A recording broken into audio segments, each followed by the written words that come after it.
যে মানুষটা গত রাতে মারা গিয়েছে, এখন কিন্তু তার দাফন হয়ে গেছে। আপনি জানেন না আপনার মৃত্যুটা কখন আসবে, সকালবেলা না দুপুরবেলা, রাত্রিবেলায় নাকি সন্ধ্যাবেলায়। তার আগে আপনি কিছু খেয়েছেন নাকি খান নাই? আরে আপনি যেদিন মারা যাবেন সেদিন হয়তো বা আপনার বাড়ির চুলাটায় আগুন জ্বলবে। আপনি যেদিন মারা যাবেন সেদিন হয়তো বা সকালবেলায় পরবর্তী দিন আপনার আত্মীয় স্বজন মাঠে গিয়ে ঘাটে গিয়ে কাজ করবে।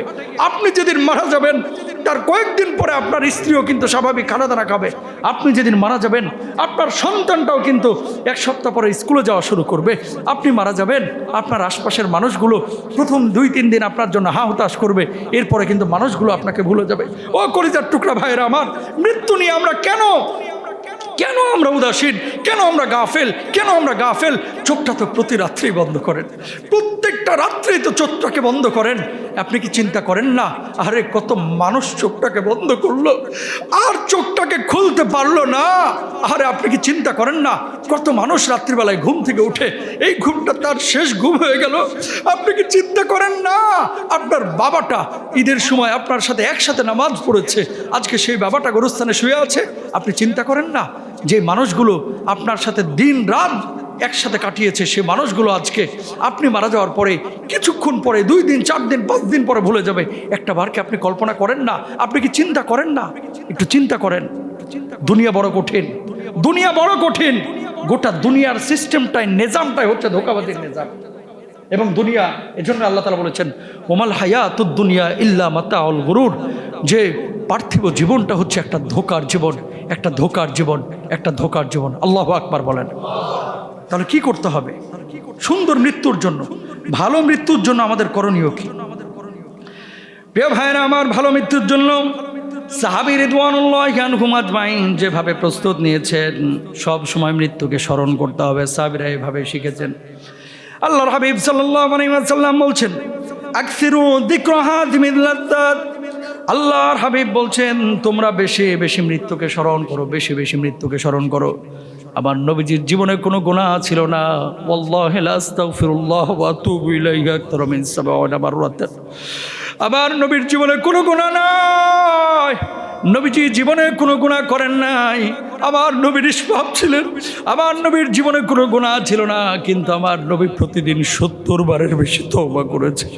আপনি আমার জীবন, আপনার আমার জীবনে শত শত হাজার হাজার গুনাহ আছে, কিন্তু আপনি আমি দিনে একবারও তওবা করার সুযোগ অনেকেই পায় না। কথা বলেন ঠিক কিনা? আল্লাহর হাবিব সাল্লাল্লাহু আলাইহি ওয়াসাল্লাম বললেন এজন্য আকসিরু যিকরু হাদিমুল লাযযাত, বেশি বেশি মৃত্যুকে স্মরণ করো, কারণ দুনিয়ার সব আস্বাদন, সব স্বাদ কিন্তু মৃত্যু ধ্বংস করে দেবে। আল্লাহর হাবিব সাল্লাল্লাহু আলাইহি ওয়াসাল্লাম 1 নম্বরে বললেন, 2 নম্বরে বললেন দুনিয়ার প্রতি আসক্তি কমাও।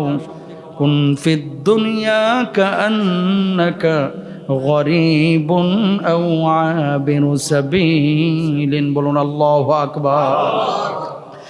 নবীজি বললেন ও দুনিয়ার মানুষ,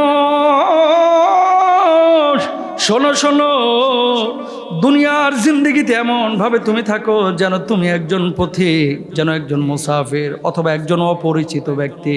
ও কলিজার টুকরা ভাইয়ের আমার, খেয়াল করেন এই দুনিয়ার জিন্দেগিতে যত চাকচিক্য, যত মায়া, যত ভালোবাসা, সব কিছু একদিন শেষ হয়ে যাবে যখন মালাকুল মাউত এসে রূহটাকে কবজ করবে। কথা বলেন ঠিক কিনা? দুনিয়ার জিন্দগি থেকে আপনাকে আমাকে একদিন চলে যেতে হবে। মৃত্যুর স্বাদ আমাদেরকে আস্বাদন করতেই হবে। সকালবেলায় মৃত্যু আসবে নাকি সন্ধ্যাবেলায়, গৌধূলি বেলায় আসবে নাকি কখন আসবে আমরা কেউ জানি না। আল্লাহ রাব্বুল আলামিন বলছেন ওয়াজাআত সাকারাতুল মাউতি বিল হাক্কি যালিকা মা কুনতা মিনহু তাহিদ। সুবহানাল্লাহ বলেন। মৃত্যুর যন্ত্রণা অবশ্যই আসবে, এটাই সেই জিনিস যেটা থেকে তুমি পালাতে চাইতা। আমার বাপ পালাইতে চেয়েছে, আমার দাদা পালাইতে চেয়েছে, আমার দাদি পালাইতে চেয়েছে, আপনাদের মুরব্বীরাও পালাতে চেয়েছে। প্রত্যেকটা মানুষ মৃত্যু থেকে পালাইতে যায়, কিন্তু আল্লাহ রাব্বুল আলামিন মালাকুল মাউতের মাধ্যমে তাকে ঝাপটায় ধরে দুনিয়া থেকে বিদায় করে দেন। কথা বলেন ঠিক কিনা?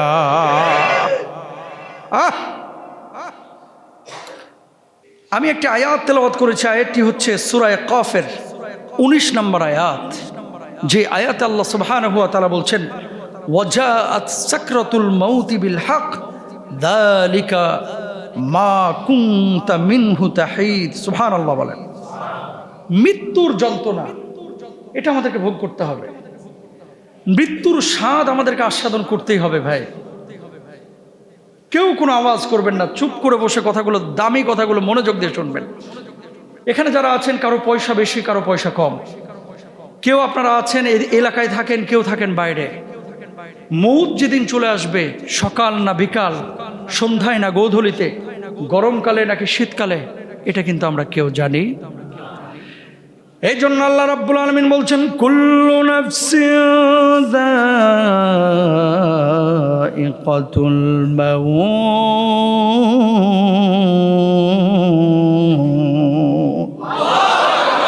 প্রত্যেক প্রাণীকেই মৃত্যুর স্বাদ আস্বাদন করতে হবে। ও কলিজার টুকরা ভাইরা আমার, যারা এখানে বসেছেন, আল্লাহ রাব্বুল আলামিন আপনাদেরকে এখন হায়াত দান করেছেন। আজকে রাত্রিবেলায় যে মানুষটা মারা যাবে, এই মানুষটাও আপনার মতো অনেক দেরিতে ভাবতো, ওই মানুষটাও কিন্তু ভাবতো আমার এখনো হায়াত বাকি আছে, দুনিয়া থেকে আমার এখনো বিদায় নেওয়ার সময় হয় নাই। হয়তো 50 বছর বাঁচবো, হয়তো 60 বছর বাঁচবো, 70 বছর বাঁচবো, কিন্তু হঠাৎ একদিন মালাকুল মাউত এসে দুনিয়ার সব সম্পর্ক ছিন্ন ভিন্ন করে কবরে নিয়ে চলে গেছে। কথা বলেন ঠিক কিনা? ও ভাইরা আমার, এই দুনিয়ার জিন্দগিতে আল্লাহ রব্বুল আলামিন আপনাকে পাঠিয়েছেন, এমনি এমনি পাঠান নাই। আল্লাহ কেন পাঠিয়েছেন দেখেন, আল্লাযী খালাকাল মাউতা ওয়াল হায়াতা লিয়াবলুয়াকুম আইয়ুকুম আহসানু আমালা। কাজে কে উত্তম, এটা দেখার জন্য আল্লাহ আপনারা পাঠিয়েছেন। আজকে যে কথাগুলো বলবো কলিজার মধ্যে লিখে নিয়ে যাবেন। দুনিয়া তো আল্লাহ কম দেখাইলো না। যে জায়গাটা আপনি স্বপ্ন দেখছেন, যে জায়গাটা আপনার স্বপ্নের জায়গা, আপনি যে জায়গাটায় পৌঁছাতে চাচ্ছেন, আল্লাহ সুবহানাহু ওয়া তাআলা সেই জায়গাটাই পৌঁছিয়েছেন। এরপর আল্লাহ তাআলা আবার রিটার্ন করিয়েছেন। টাকা পয়সা, প্রভাব প্রতিপত্তি, শান্তি, সুখ, সব কিছু আল্লাহ রাব্বুল আলামিন দিয়েছেন। কিন্তু আমি দেখেছি দিন ছাড়া, ইসলাম ছাড়া, আল্লাহ ছাড়া, মসজিদ ছাড়া, নামাজের আজানের শব্দ ছাড়া পৃথিবীর বুকে কোনো সুখই পূর্ণ সুখ হতে পারে না। এই যে ইয়াংস্টার যারা বসে আছেন, যুবক এখানে, ওনাদেরকে যদি বলা হয় যে সুখের সংজ্ঞা কি, তারা বলবে হুজুর সুখের সংজ্ঞা হচ্ছে 2-4 কোটি টাকা থাকলে আর কিচ্ছু লাগে না, সুন্দরী একটা বিয়ে করব, বাচ্চা কাচ্চা 3-4টা নিয়ে নিব, বউ নিয়ে কক্সবাজার ঘুরবো, বউ নিয়ে ওখানে যাব সেখানে যাব। আর যদি বলা হয় সুইজারল্যান্ডের ভিসা ফ্রি, তো দুনিয়া কি জান্নাত বানায় ফেলবে। কথা বলেন না কেন? ঠিক আছে, সুখটা কোথায়? এখানে আপনারা যারা আছেন, গত 1-1.5 বছরে